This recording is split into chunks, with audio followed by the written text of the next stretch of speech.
തിരഞ്ഞെടുപ്പ് അടുത്തതോടുകൂടി നിയമസഭാ തിരഞ്ഞെടുപ്പ് വരാൻ പോകുന്നു. അത് അടുത്ത് വരുന്നതോടുകൂടി ഒരു പുതിയ കലാരൂപം കേരളത്തിൽ സ്ഥിരമായിട്ട് പൊതുവെ ഉരുത്തിരിഞ്ഞ് വരാറുണ്ട്. അത് ഉരുത്തിരിഞ്ഞ് വരിക എന്ന് പറഞ്ഞാൽ മനോരമ എന്ന് പറയുന്ന മാധ്യമം വി.ഡി. സതീശൻ എന്ന് പറയുന്ന പ്രതിപക്ഷ നേതാവിനും കോൺഗ്രസിനും വേണ്ടി PR വർക്ക് ചെയ്യുന്ന ഒരു പ്രത്യേക കലാരൂപം.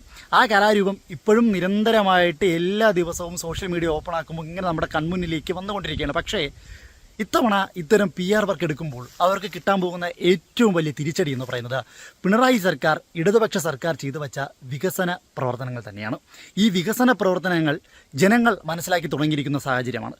ഈ സാഹചര്യത്തിൽ ജനങ്ങളടുത്ത് പോയി PR വർക്കുമായി ചെന്ന് മനോരമ ഓരോ ചോദ്യങ്ങൾ ചോദിക്കുമ്പോൾ സത്യത്തിൽ മനോരമയുടെ വായടപ്പിക്കുന്ന മറുപടികളാണ് ഓരോ ജനങ്ങളും, ഓരോ പൗരന്മാരും, പ്രത്യേകിച്ച് യുവതലമുറയൊക്കെ മനോരമയോട് പറഞ്ഞു വയ്ക്കുന്നത്. അത്തരത്തിൽ ഒരു പ്രതികരണം കൃത്യമായി കോൺഗ്രസ് എന്ന് പറഞ്ഞ പ്രസ്ഥാനത്തിൻ്റെ അപജയത്തെ തുറന്നു കാട്ടുന്ന, ജനങ്ങൾ എത്രത്തോളം കോൺഗ്രസ് എന്ന് പറഞ്ഞ പ്രസ്ഥാനത്തെ മനസ്സിലാക്കിയിരിക്കുന്നു എന്നുള്ളത് തെളിവാകുന്ന ഒരു പ്രതികരണം. ആ പ്രതികരണം ആദ്യം നിങ്ങളൊന്ന് കേൾക്കൂ. എങ്ങനെയുണ്ട് നമ്മുടെ ഭരണത്തെ പറ്റി 100-ൽ എത്ര മാർക്ക് കൊടുക്കുന്നു? 100-ൽ ഇപ്പൊ ഇയാളുടെ പറഞ്ഞ 100 മാർക്ക് കൊടുക്കാം. 100 മാർക്ക് കൊടുക്കാം. പ്രതിപക്ഷത്തിന് ഇയാള് പോരാ, വേറെ പ്രതിപക്ഷം പോലെ കോൺഗ്രസ് അത്ര മോശമൊന്നുമല്ല. അത് നയിക്കാൻ ആളില്ല. കണ്ട കുതികാല് വെട്ടുക, കാല് വാരില്ല. അത് വടക്കേന്ത്യ മുതൽ കേരളം വരെ അവരെപ്പോഴും പറയുന്ന ഒറ്റക്കെട്ടാണ്. പൈസയൊക്കെ മുറുക്കി വെക്കാൻ ഒറ്റക്കെട്ട് തന്നെയാ. കേട്ടില്ലേ? കുറച്ച് പ്രായമുള്ള ഒരു വ്യക്തിയാണ്. അതിലുപരി കൃത്യമായിട്ടുള്ള രാഷ്ട്രീയ നിരീക്ഷണം, അതിൻ്റെ വ്യാപ്തിയൊക്കെ എത്രത്തോളം ഉണ്ടെന്ന് അറിയുന്ന ഒരു വ്യക്തിയാണ് ഈ പ്രതികരണം നടത്തിയിരിക്കുന്നത്.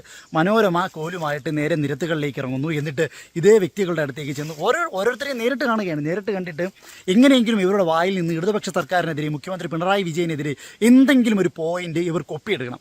എന്നിട്ട് അതിനെ ചർച്ചയാക്കി ഇടതുപക്ഷത്തിനെ ഡീഗ്രേഡ് ചെയ്യാൻ ശ്രമിക്കണം. ഇതിനു വേണ്ടിയിട്ടാണ് ഇവർ ഈ കോലും പിടിച്ചിറങ്ങുന്നത്. പക്ഷേ കിട്ടുന്ന തിരിച്ചടി ഒന്ന് ആലോചിച്ച് നോക്കിയാണ്.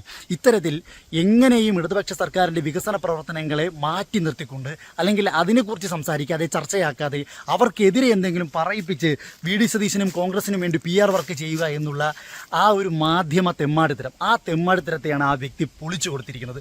കൃത്യമായി കോൺഗ്രസ് എന്ന് പറയുന്ന പ്രസ്ഥാനം തമ്മിലടി രാഷ്ട്രീയത്തെ മാത്രമാണ് പ്രൊമോട്ട് ചെയ്യുന്നതെന്നും വി.ഡി. സതീശൻ എന്ന് പറയുന്നത് ഒന്നുമല്ല എന്നും കേരളത്തിൽ കൃത്യമായി പറഞ്ഞു വയ്ക്കുന്ന ഒരു റിപ്പോർട്ട്, ഒരു പ്രതികരണമാണ് മനോരമ യിലൂടെ തന്നെ നമുക്ക് ഇപ്പോൾ കാണുവാൻ സാധിച്ചത്. ഇതിൽ ശ്രദ്ധിക്കേണ്ട കാര്യം, മനോരമയിൽ ഏറ്റവും കൂടുതൽ ആൾക്കാർ കാണുന്നത് എന്തിനു വേണ്ടിയിട്ടാണ്? ഇടതുപക്ഷ സർക്കാരിനെ എതിരെ ചിന്തിക്കുന്ന ആൾക്കാരാണ് ഈ ഒരു വാർത്തകൾ കൂടുതൽ കാണുന്നത്. പക്ഷേ അവർ പോലും സത്യത്തിൽ സർക്കാരിനെ, മുഖ്യമന്ത്രി പിണറായി വിജയനെ, ഇടതുപക്ഷ സർക്കാരിനെ സപ്പോർട്ട് ചെയ്യുന്നുണ്ടെങ്കിൽ ചിന്തിച്ചു നോക്കുക.